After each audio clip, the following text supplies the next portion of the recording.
do you have any ideas on how either Madison or Wisconsin can help the business or economic climate and get jobs back here in this area? Well, being a safety coordinator, I know that we have a lot of regulations that we are putting on companies right now. And so one of the first things that I will do when I get into office is take a look at the regulations and take a look at what authority they have for making that regulation, and take a look at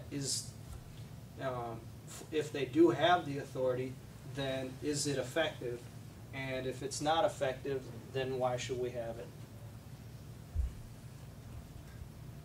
And I'll add to that that I think that the less regulation that a private company is going to deal with, the more likely that they are to stay in business, because now they don't have to spend as much money trying to figure out, okay, how do I deal with that? But also the other thing too is that I will still hold those companies to protecting the life of their employees, because I think that protecting life is something that's important, and that's something that government should be doing. Should they be telling people how they have to protect life? I don't think so. I think that the people that are working in the different companies out there have quite a bit of ingenuity about how to figure out the different problems that we have.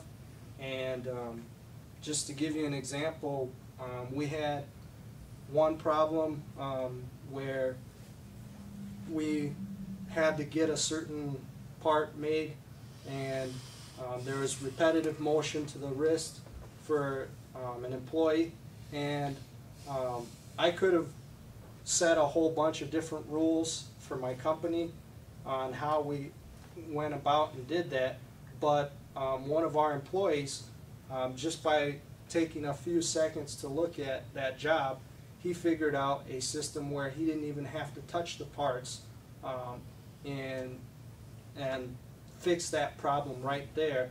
And instead of us telling these employers that you have to fix this problem this way, I think we should just let the people who are actually doing the job figure out the problem, and I'm guessing that they will find a more efficient and better way than government would. All right, so the question was, how do we get jobs in Wisconsin? Yeah. Jenny, is there any way that we can increase the employment or get jobs to either Madison or Wisconsin, or is that part of government's job? In general, remember I was founder of a startup, and we looked around as to where to go. We shopped for money in various states, and in general, it's always true that wherever you find more regulation and taxes, you tend to stay away from those states. And that's why Wisconsin is losing current employers and not attracting new ones. So guess what they did? You know, that's too much government, right? A few years ago when I came here, they had just set up the Wisconsin Technology Council. And they took a good old boy, Tom Still, and put him in there and gave him a nice salary and a Lexus car to attract venture capital and new companies, completely unqualified, spending more money than we had before. And, you know, they have parties and they have the government's business plan contests, and I was a judge on those contests once, and some real junk was coming in. And I told Tom, this thing stinks. You know, what he's recommending as a technical basis for his company doesn't work. I know about it. And, you know, he should get a 0. They said, no, he's got a good marketing plan and stuff, we'll keep it going. They want the activity. So I guarantee you Silicon Valley doesn't have any government-sponsored organizations trying to stimulate entrepreneurs. They've got incentive and venture capital people. So less tax, less regulation will attract entrepreneurs. And you know, you talk about UW being an engine. No, it's not. What % of them stay here? You know, every state has a university, And, you know, that's one way they want to raise money. You don't, I'll guarantee you as a founder, we raised $6 million to do a pretty interesting project. You don't go to a place because they've got a university. You go there, maybe they have a base of skilled people, for sure. But you know, what percent of those came from UW? So it all comes back to tax and regulation. California is losing hordes of people and companies every day because of their high tax and regulation. People are leaving the state, they're going to Texas and so forth. That's why Dell is in Austin. They're starting a new Silicon Valley down there. So it always comes back to that.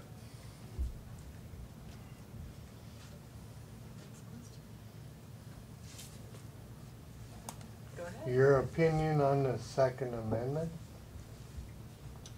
Well, if you've ever read the Articles of Freedom, they're a group of people that met together and gave instructions on how we should return to constitutionally based government. And I believe in the Second Amendment because, one, it gives the people the power to protect their own private property should the government not be around when a crime happens. And a lot of times the police aren't around when a crime happens. A lot of times they get there after it's happened. And so I believe that a citizen should be able to carry the weapon that they choose and deem fit.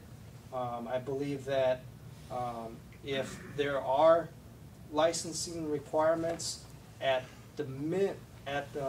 probably the maximum, I would say, is do it through your local government.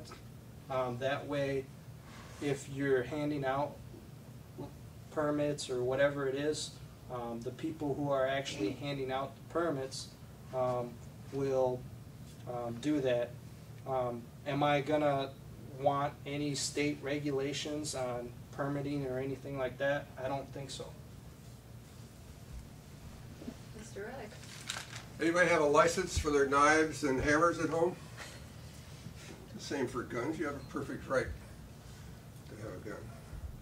Doesn't even need to. It was put in the Constitution. The amendments were put in the Constitution because certain people didn't trust that if you only gave limited powers to the government, they'd abide by it. They said, no, we want a list of rights. George Mason, buddy of George Washington's, and I've been to his house in Virginia, led that group. We want a list of things they can't do. And that's what the Bill of Rights is, that we're not going to sign until you have that Bill of Rights. That's where that came from. And the Second Amendment's pretty close to the top, isn't it? I'm a gun owner. Any set of statistics done by an honest organization shows that more guns means less crime.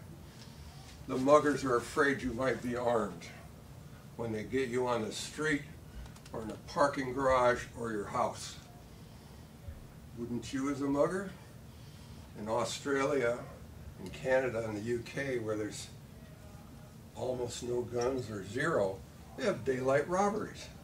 Muggers come in your house during the day and say, get on the floor. They know you don't have guns. That doesn't get publicized, but I know about it. I've lived in Canada. I know what the rules are. More guns mean less crime. Concealed carry, guns at home, yeah. Abuse, sure, there's going to be abuse now and then. But the abusers and the crooks can get a gun anytime they want. It's not a problem. It's just like drugs. So I think we should back off on restricting ownership of guns.